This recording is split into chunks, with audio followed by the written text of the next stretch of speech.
Welcome back to demon explanation में आपका स्वागत है। पिछले एपिसोड में हमने देखा था कि यूकिन का बटलर बहुत ज्यादा हैरान हो जाता है। फिर डोयन यूकिन का हाथ पकड़ कर कहता है मैं उसका दोस्त हूँ, इसलिए मैं उसे अपने साथ ले जा रहा हूँ। यूकिन का बटलर जोर से कहता है रुक जाओ यहीं पर। यह सुनकर डोयन पीछे पलटकर किलिंग वाली नजरिए से देखकर कहता है तो अपना मुंह बंद रख लो, मैं तुम्हें मार दूंगा और यान सेंग तुम्हें पहचान भी नहीं पाएगा। डोयन यूकिन से कहता है चलो हम चलते हैं। फिर बटलर डरावनी शक्ल बनाकर कहता है यंग मास्टर को जल्दी से रिपोर्ट करो। दूसरे सीन में हमें लूसू का होटल दिखाई दिया, ब्यूटी का होटल दिखाई दिया जाता है और सू ब्यूटी अपने एम्प्लॉय से कहता है तुम लोगों ने अच्छा काम किया आज। फिर एम्प्लॉय कहती है बॉस कल मिलते हैं। इतनी ही देर में लूसू ब्यूटी को एक कार की आवाज सुनाई देती है और बाहर कौन आया है यह देखने के लिए वह बाहर चली जाती है और वह कार ब्यूटी के होटल के सामने रुक जाती है। फिर उसी कार में से डोयन और यूकिन बाहर निकलते हैं और यूकिन बहुत प्यार से डोयन से कहती है क्या तुम मुझे अंदर बुलाने के लिए इनवाइट नहीं कर रहे हो। डोयन यूकिन से कहता है क्या तुम्हारे माँ बाप चिंता नहीं होंगे कि तुम इतनी देर से घर देर से लौट रही हो। फिर यूकिन अपनी सुंदरता को दिखाते हुए कहती है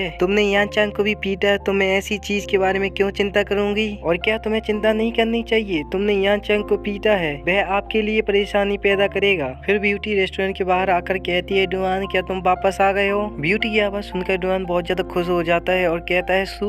फिर ब्यूटी कहती है तुम दोनों क्या कर रहे हो। डोयन कहता है यह कोई बड़ी बात नहीं है, मैं पहले ही इससे निपट चुका हूँ। फिर ब्यूटी यूकिन को देखती है और उसे अजीब सा लगता है और यूकिन भी ब्यूटी को देखती है और अपने मन में खिचड़ी पकाने लग जाती है। फिर ब्यूटी और यूकिन एक दूसरे के पास आकर घूर के देखने लगते हैं और अपने मन के अंदर और ज्यादा खिचड़ी पकाने लग जाती है और बेचारा डोयन तो बीच में ही फंस जाता है। वो देखता रहता है कि क्या कर रही है ये दोनों। और फिर हम दूसरे सीन में देखते हैं कि हमें चांदनी सी रात दिखाई देती है जहाँ पर चांद ज्यादा ही चमक रहा होता है और इसी चांदनी सी रात में कोई पेड़ की टहनियों पे जंप कर करके बहुत तेजी से भाग रहा होता है और ये एक लड़की होती है जो अपनी जान बचाने के लिए भाग रही होती है क्योंकि इसके पीछे बहुत से लोग पड़े होते हैं इसे जान से मारने के लिए। उन्हीं में से एक व्यक्ति कहता है 1000 फेस है हो जुआन, हमें जल्दी से दे दो। मेरे प्यारे दोस्तों उसकी बात को गलत मत समझो, वह कुछ और मांग रहा है और उन्हीं में से एक व्यक्ति होजुन के ऊपर से हमला करने जा रहा होता है और होजुन उस व्यक्ति को अटैक करते हुए देख लेता है और कहता है तुम एक मूर्ख कमीने हो। फिर हम दोबारा से उसी चांदनी रात को देखते हैं जहाँ पर चांदनी रात हो रही होती है और इसी चांदनी रात में सू का होटल दिखाई दिया जाता है दोबारा से। फिर यूर अंदर आते हुए कहती है ब्रदर इन लो तुम कहाँ गए थे और आपके साथ यह लेडी कौन है। यह सुनकर यूकिन का चेहरा लटक जाता है। फिर यूकिन कहती है क्या तुमने अभी ब्रदर इन लो कहा। ब्यूटी अपनी बहन को मारती हुए कहती है अपने दिमाग में मत लो इसे, मेरी बहन चारों ओर मजाक करना पसंद करती है। फिर यूकिन अपना चेहरा उदास सा बनाकर कहती है यह ठीक है, मैं सिर्फ डोयन की दोस्त हूँ। यह सुनते ही ब्यूटी कहती है तुम लोगों ने अभी खाना नहीं खाया है, इसलिए मैं आप लोगों के लिए कुछ खाना पकाने जा रही हूँ। यूकिन डोयन से कहती है मुझे अपने माता पिता से कुछ काम है इसलिए मैं पहले निकलती हूँ। डोयन यूकिन से कहता है ठीक है फिर अपना ख्याल रखना। फिर डोयन और ब्यूटी यूकिन को बाहर तक छोड़ने जाते हैं और यूकिन अपनी कार में बैठ के निकल जाती है। फिर ब्यूटी डोयन से कहती है वह लिंसी कॉर्पोरेशन की चेयरमैन है, मैं सही हूँ ना, और वह बहुत ज्यादा सुंदर दिखती है ठीक वैसे ही जैसे वह टीवी पर दिखती है और मैंने कभी भी कल्पना नहीं की थी कि वह आपकी मित्र होगी। फिर डोयन अपनी उदासी से कल बनाकर कहता है वह सब बीता हुआ कल था और यूकिन भी बहुत ज्यादा दुखी थी क्योंकि वह अपना प्यार वापस नहीं पा सकती है। अगले दिन सूरज मामा बहुत ज्यादा चमक रहे हैं और सुहानी सी रोशनी फैला रहे हैं और साथ ही ब्यूटी का होटल भी बहुत ज्यादा चमक रहा है। दोस्तों ब्यूटी के होटल पे नजर मत लगाना और जल्दी से होटल में आना और खाना खा के जाना। फिर डोयन बहुत तेजी से चाकू से सब्जियां काट रहा होता है और खाना बना रहा होता है। यान अपनी प्लेटें ले जा रहा होता है कि उसे बहुत ही स्वादिष्ट खाने की खुशबू आती है और जब वह देखता है कि डोयन खाना बना रहा है तो उसका मुंह फटा का फटा रह जाता है और साथ ही वह बहुत ज्यादा हैरान हो जाता है। यान मन में कहता है मैं हमेशा सोचता था कि वह मेरे जैसा काम करने वाला है और मैं हमेशा ओनर के खाने का आनंद लेता रहा हूँ और मैंने कभी भी नहीं सोचा था कि वह खाना बना सकता है। मेरे प्यारे दोस्तों आज का एपिसोड यहीं पर खत्म होता है। नेक्स्ट एपिसोड देखने के लिए चैनल को सब्सक्राइब करें, लाइक करें, कमेंट करें और शेयर करें। मिलते हैं फिर नेक्स्ट एपिसोड में दोस्तों।